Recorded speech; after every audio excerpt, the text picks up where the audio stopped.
Rates are currently, I would say, for the average person who owns this average properties, not super low leverage, it's not super leverage. Rates are really hovering more in the kind of high fives. So I would say anywhere from about 5.6 to 5.8 is really the sweet spot. Now, if you have super low leverage, you're a strong client, you can bring deposits, things like that, your rate can really be as low as 5.25 or 5.35. But we're talking about pretty significant deposit relationships and things like that. And then LTVs generally below 50, some combination of those things. If you have a property that's more difficult or you need more leverage, then you're looking at maybe a higher rate. So something from around the 5.85 to 6.25 range. So that people come to me all the time, they're looking just for the specific rate. But what happens in commercial is there's just so many other factors. There's so many other loan terms that you're assessing. What kind of prepayment penalty do I have? How long is it fixed for? What are the fees? What is the max LTV? Can I get any interest only? All of these factors vary. So it's not just specifically rate driven for any given scenario. We want to get you the best rate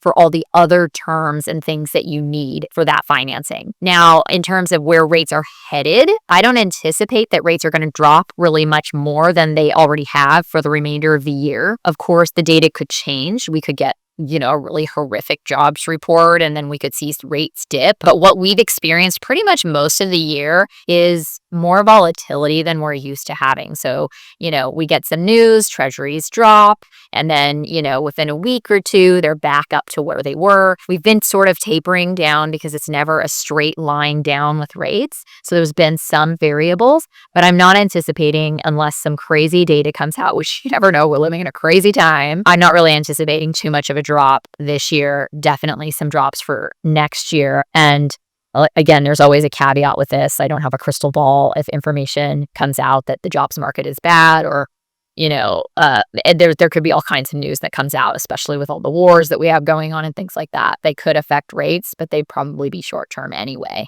So that's what I'm seeing in the market. So the biggest consideration for people right now is that they want to refinance into a lower rate, but they want little to no prepay if possible because they want to be able to take advantage and refi into a longer term fixed once rates have come down further. So that's really what we're doing for most of our clients. We're doing a lot of 3-year fixed deals. People do ask for adjustables, and in theory, I would recommend an adjustable. And this is the time where I would recommend an adjustable, but most of our lenders just aren't priced competitively for those. So it doesn't make sense. The rate's actually much higher than a 3 or a 5-year fixed.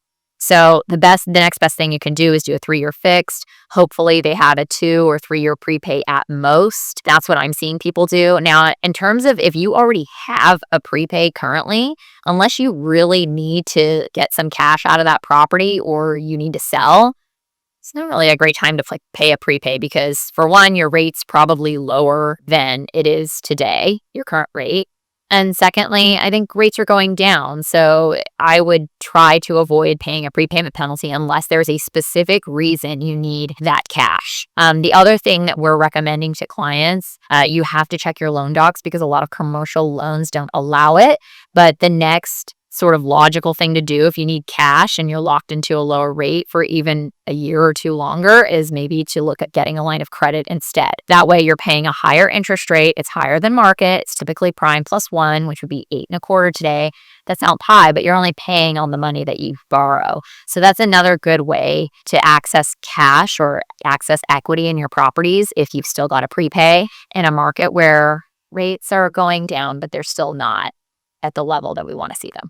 So if you want to track rates where rates are at, my recommendation is to probably look on a site like Yahoo, for example. That's what I use. I personally like to view the Treasury rate history, and that will give you a graph by the day of where treasuries were at. So for me, I'm typically looking at the 3 or the 5-year treasury for my clients. The 7 and the 10-year just don't make sense right now. And of course, we don't really do 30-year fixed mortgages. So I'm really paying attention every day, multiple times a day, to the 3 and the 5-year fixed. And a lot of times when I like to track what rates are probably doing, because our lenders don't always send out rate sheets every day, is we estimate where rates are probably at based on their spreads. So I can say, oh, hey, this lender gave me their interest interest rates on X day, I can go back into the graph and see what it was, what treasuries were at that day, and see how much treasuries have increased or fallen on today, for example. So I can just gauge where we might be and also gauge when they might drop rates, because our lenders are not always pricing according to treasuries. We don't have a set margin. A lot of times they're changing their rates once a week, once every 2 weeks, or even once a month. But it is good to gauge where lenders are based on following the treasuries of those fixed rates. I'm getting a lot of calls from clients that either their rate is getting ready to adjust in the next few months, or maybe it's adjusting in the next year or so. So the question is always, first, hey, Crystal, with my rates adjusting, do you know what it's going to adjust to? So we'll go back into the promissory note and look and see what the index and the margin are. Then I would say, okay, if your rate were to adjust today, this is where you're at. In some cases, because you've really got to look at your interest rate caps, it's not just the index and the margin. There are caps on that. Some lenders have no cap on that first adjustment, which could be painful because a lot of times you're adjusting into the sevens, whereas other lenders have maybe a 2% cap. So if you were at 4.5 and then you're at 6.5 today, technically, or if the rate would have been technically 7, you'd be capped at 6.5. So you get a little bit of a benefit there. So we look at that. Now, the question becomes, should I refinance now or should I wait? My thing is, depending on what you're looking at, if it's going to drastically increase your payment, like let's say that your rate's going to adjust to 6.5 and I'm quoting you 6% or 6.25, I say maybe we just keep in touch over the next 3, 4, 5, 6 months to assess when the rates drop so you can get a little bit more savings, because you're going to pay an appraisal fee, which is more expensive typically for commercial. You're looking at like a minimum of $2,500 for an appraisal. You're paying, escrow and title and closing costs and things like that. On top of it, you're probably going to have a prepayment penalty. So we're always assessing that kind of right time to pull the trigger on a refinance where you're not going to be regretting it, 6 months or a year down the road because you're stuck in a prepay. So that's a conversation we're having with tons of our clients right now. There's so many people in the same boat that we're locked in on a 5-year fix that it's adjusting this year or next year. So that's just an ongoing conversation that you're going to want to reach out and discuss and just do the timing. I mean, that's what we do. I have a long growing list of people who are waiting for rates to hit a certain point in order to pull the trigger on their refi. So if I can help, absolutely give me a call. I'm happy to look at your information, run the numbers, and just give you a ballpark idea of where we're at on financing to see if it makes sense to move forward with a full-blown financing quote.